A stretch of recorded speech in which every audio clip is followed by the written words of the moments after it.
wondrous beauties. Um, Last time we talked about the distinction that many of us don't realize between productivity and creativity.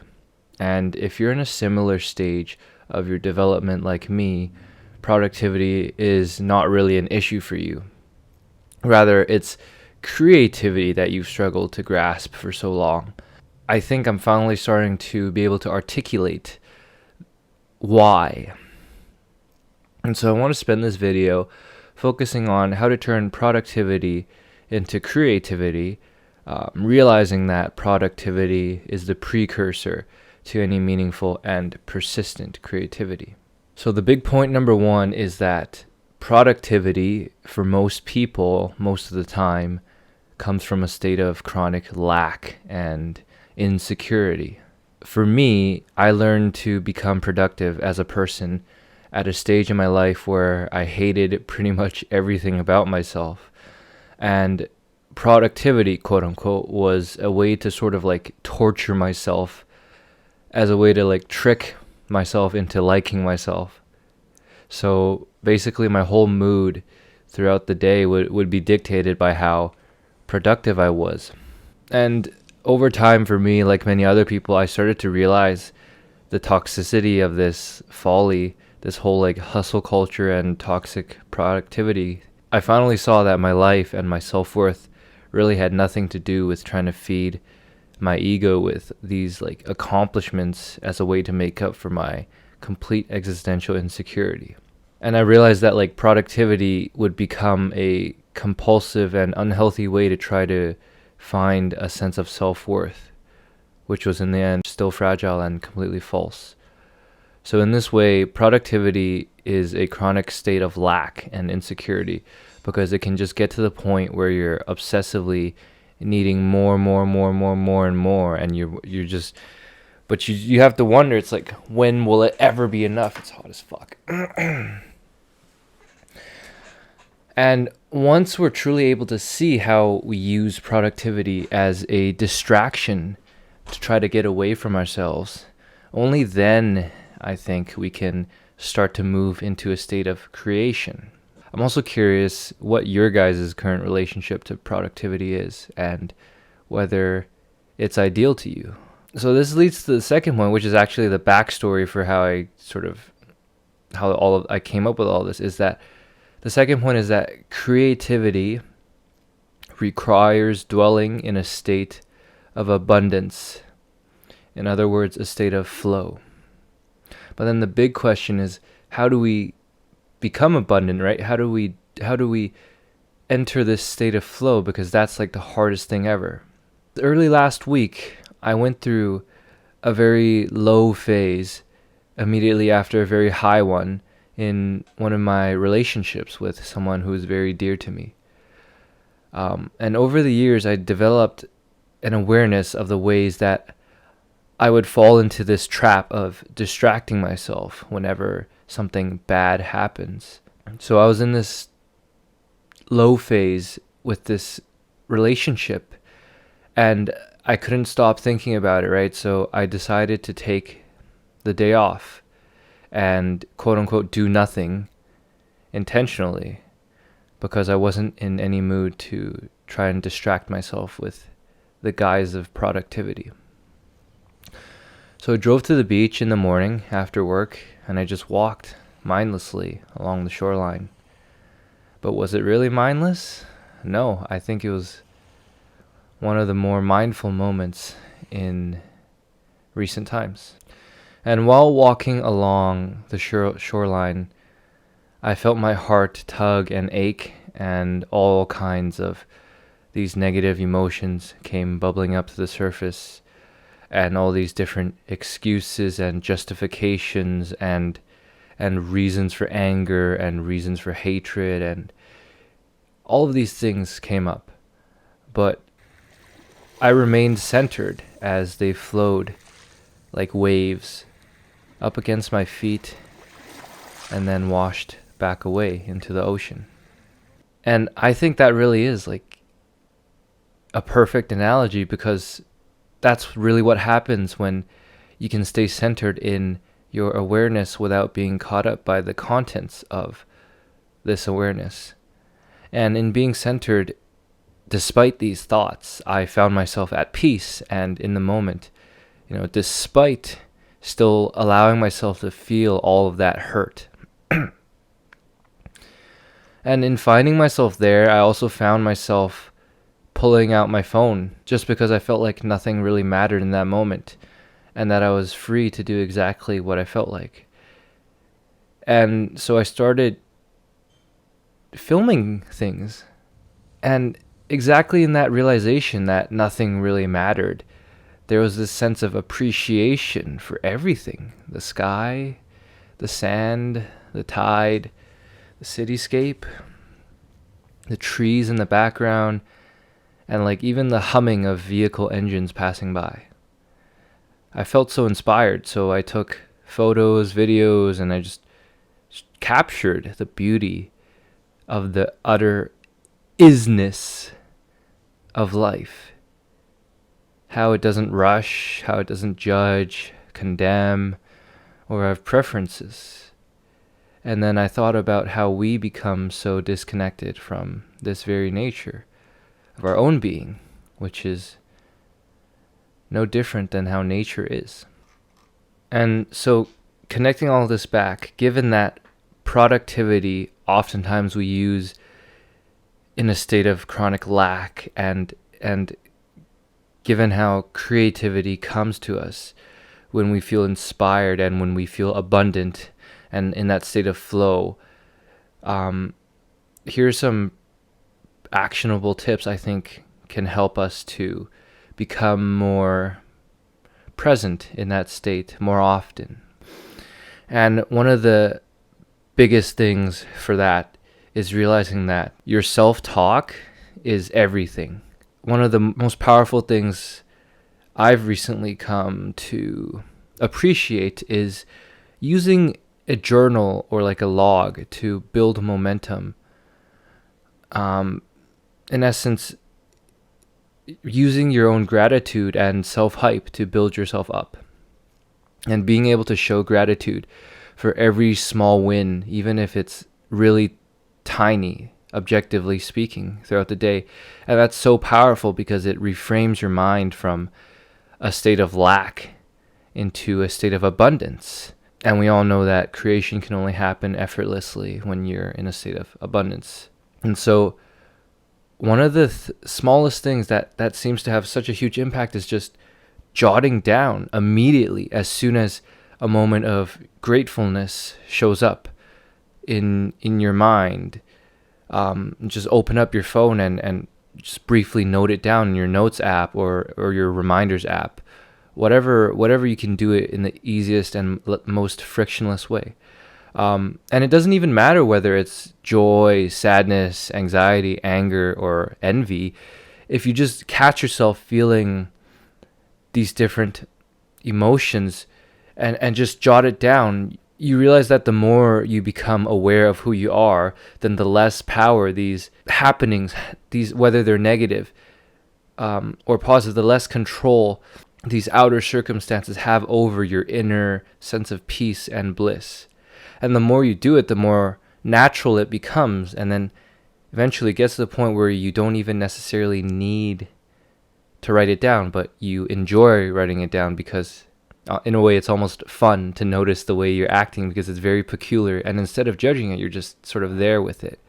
And this actually reminds me of one of the ways that I reacted to a situation, and then later on I reframed it, and instead of seeing it as a negative thing, it was so obvious that how positive a thing it was.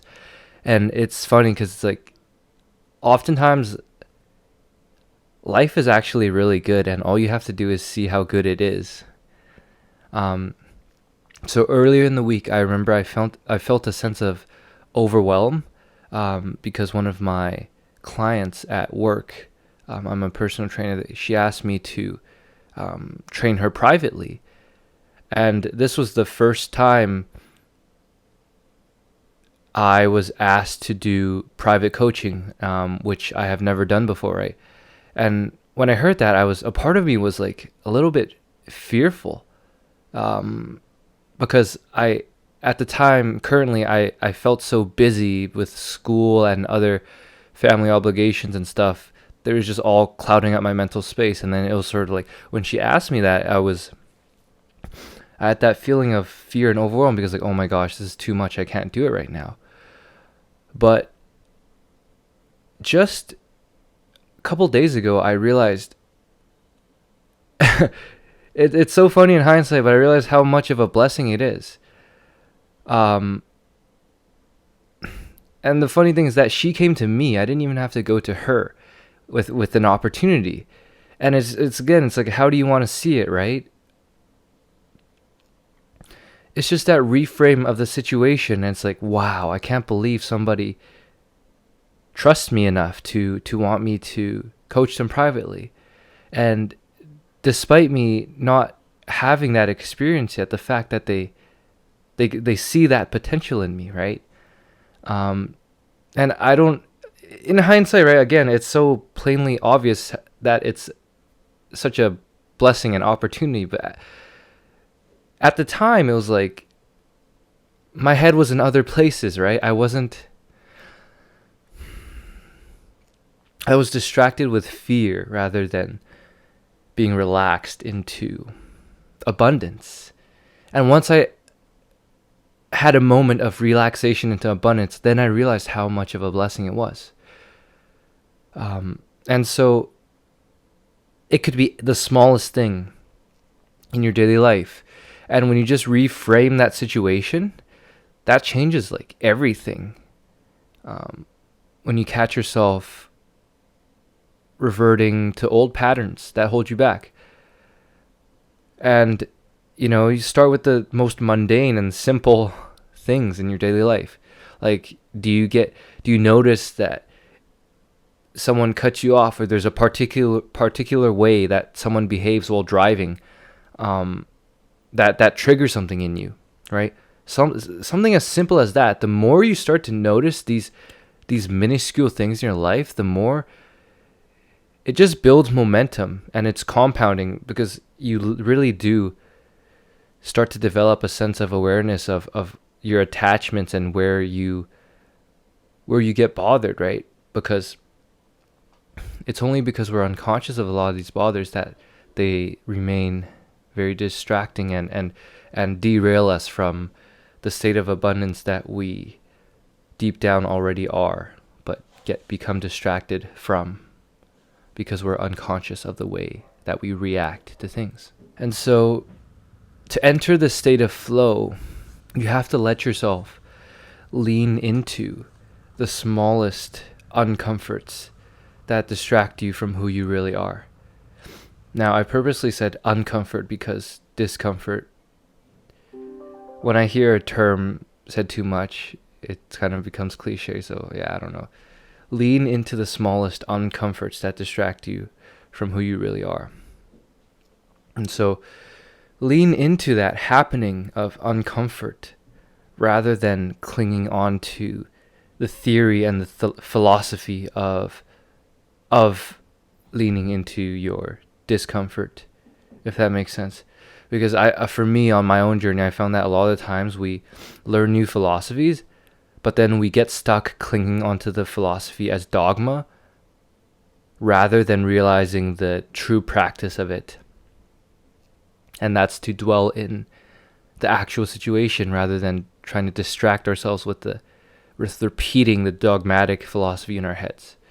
So just notice that distinction, because for me, I realized that was a big setback. And the second thing is that you don't actually know what you want. Even though you have an outcome you want to attain, you have to give up needing to control how you're going to get to that destination. So again, don't be dogmatic about how everything needs to happen, because this mental rigidness is also fear. Fear prevents you from adapting, because on your journey, being able to adapt to those changing demands is everything. be the destination and dwell in already having arrived at the destination, realizing that deep down it's a feeling that you're looking for rather than a specific outcome, and that the outcome is just an illusion of the feeling because you think you can only feel a certain way through attaining a specific outcome. But you have to realize that it's false. And realize how you limit how you feel based on the attainment or the lack of attainment of a certain outcome.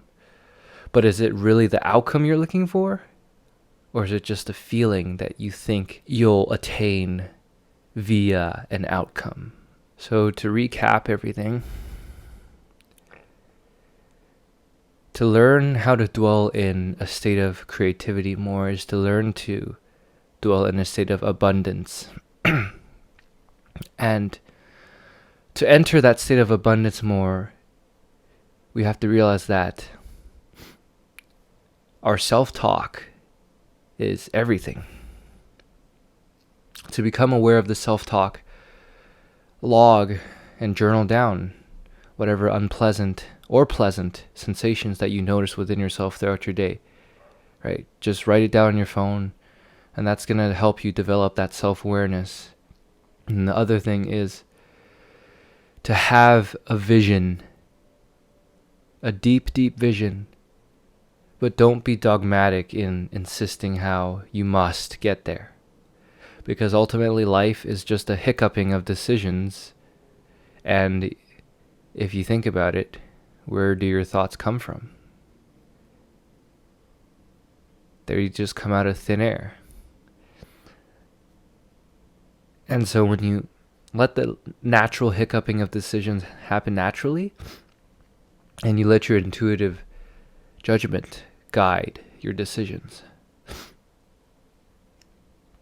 you'll notice that you'll get to where you want to go with very little effort, which is the best part of all, because oftentimes we think we have to try so hard to get somewhere desirable, only to realize that the best basketball players don't think about how to dribble the ball.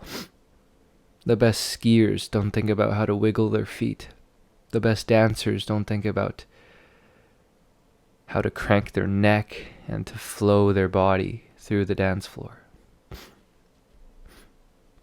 And so the more you become aware of your hiccups, these hiccups of decisions, and the hiccuping of life, the more you'll be able to magnify the decisions that serve you and let go of those that don't. And that's really the only secret, because you can choose which hiccups you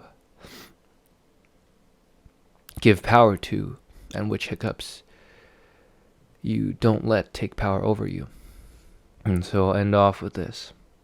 You don't see the world the way it is. You see the world the way you are.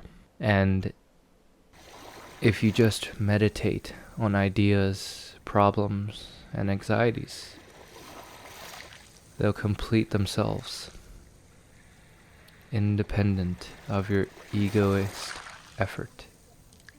And remember, my friend, you and I, we're just getting started. I'll see you on the other side. Peace out.